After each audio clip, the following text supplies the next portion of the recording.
Fala pessoal, tudo bem com vocês? Sejam bem-vindos a esse vídeo, tá? Meus cumprimentos à professora Priscila, certo? E hoje nesse vídeo irei mostrar o mecanismo e modo de ação dos herbicidas ACCase, certo?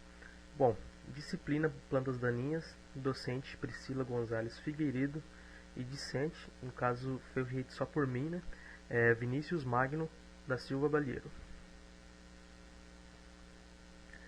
Bom, primeiramente, antes da gente mostrar o mecanismo de ação e o modo de ação dos herbicidas ACCase, né, é importante a gente saber o que significa basicamente em relação a essa ação, né, o mecanismo de ação e o modo de ação, né, saber o que é certinho e como que ocorre, né.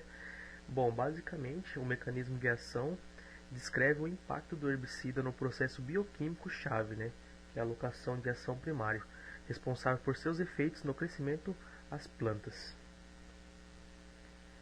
E o modo de ação descreve as alterações no conjunto de processos bioquímicos e fisiológicos afetados em consequência do local de ação primário afetado, que culminam com a morte da planta. Beleza? E o importante do seu conhecimento, né, em relação a herbicidas, né, no caso do que estamos falando aqui é os herbicidas em relação às CCAs, né? O importante é a compreensão do funcionamento, né? Permite melhor adequação do emprego do herbicida e interpretação dos resultados. Facilita o conhecimento dos herbicidas pelo enquadramento nos grupos de mecanismo de ação. No total são 111 herbicidas em 12 grupos. Permite prevenir o surgimento de ervas resistentes pela rotação de mecanismo de ação. E para a gente também entender como que funciona, né, a questão de resistência e tolerância, é bom a gente saber a diferença de ambas, né? A tolerância é a capacidade inerente de uma espécie para sobreviver e reproduzir-se após tratamento com herbicida. Isto implica que não havia nenhuma seleção ou manipulação genética. Para tornar a planta tolerante, ela é naturalmente tolerante. A tolerância é a base para a seletividade no uso do herbicida, em que determinadas ervas daninhas são suscetíveis aos efeitos em um herbicida que uma cultura pode facilmente resistir. A resistência é a capacidade herdada de uma planta em sobreviver e reduzir após a exposição a uma dose de herbicida normalmente letal para plantas não resistentes. Em uma planta, a resistência pode ser induzida ou ocorre naturalmente, tais como técnicas de engenharia genética ou seleção de mutantes produzido por cultura de tecidos ou mutagênese. Beleza? Então, sabendo disso, né, dá para dar continuidade e mostrar o mecanismo de ação e o modo de ação do herbicida, né? Então, o herbicida inibidores da CCase. É importante, né? Os lipídios são muito importantes para as plantas, contribuindo com 5 a 10% da massa seca das células vegetais. São também os principais constituintes das membranas das células e das suas organelas. A inibição da síntese de lipídios impossibilita as membranas de se formarem e se manterem. Beleza? E aqui basicamente, né, tá mostrando certinho, resumidamente, como que funciona o mecanismo de ação, né, do inibidor herbicida da CCase, né. Bom, aqui no acetil Ca mais CO2 é onde que é feita a formação dos ácidos gráficos, né. Então o herbicida ele atua bem aqui, certo? Aqui ele já começa a atuar e faz o seu efeito, né, fazendo assim, não causando mais a produção de ácidos gráficos, certo?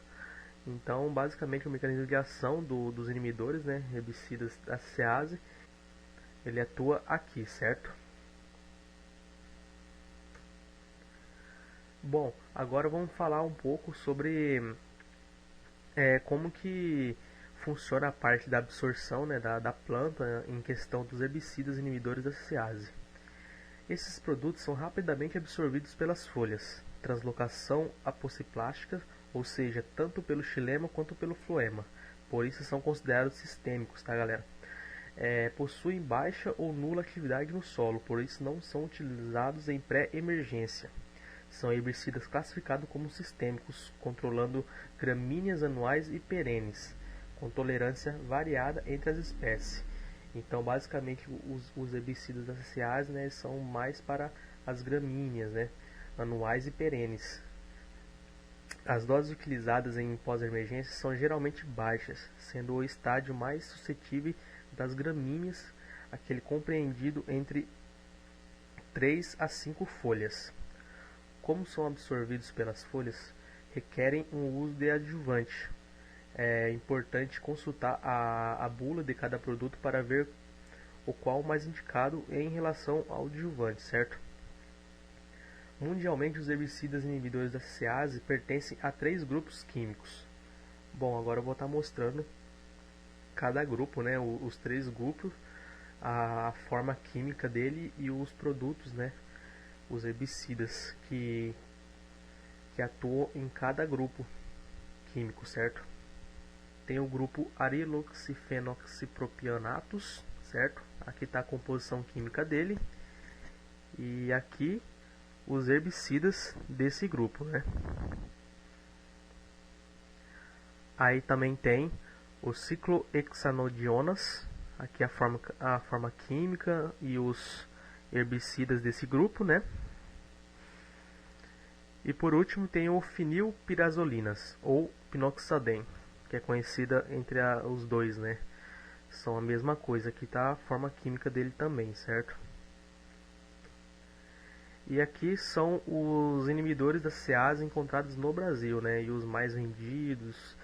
Aí está o ingrediente ativo, né? O nome comercial, a concentração e as empresas que normalmente fabricaram ele e comercializam, né? No caso tem o butroxodin pela Syngenta, clefoxidin pela BASF, cletodin pela Rocco, cihalofop pela Dow, diclofop pela Aventis, fenoxaprop pela Aventis também, fluazifop pela Syngenta, haloxofop pela Dow, propaquizafop pela Syngenta, quizalofop pela Aventis, Millennia e a Uniroyal, e cetoxodin pela BASF e tepraloxodin pela BASF também, beleza? E basicamente o modo de ação, né, é nos meristemas, impede a síntese de novas células por falta de lipídios para formar as membranas, causando assim esse sintoma aqui, né, que dá para ver numa gramínea aí, né, numa planta daninha, o sintoma que causa com esse modo de ação, né? Então é isso, basicamente é isso, tá? Muito obrigado, professora, muito obrigado para quem assistiu também. E é isso, espero que todos estejam bem nessa pandemia, tá bom? E um abraço, tchau, tchau.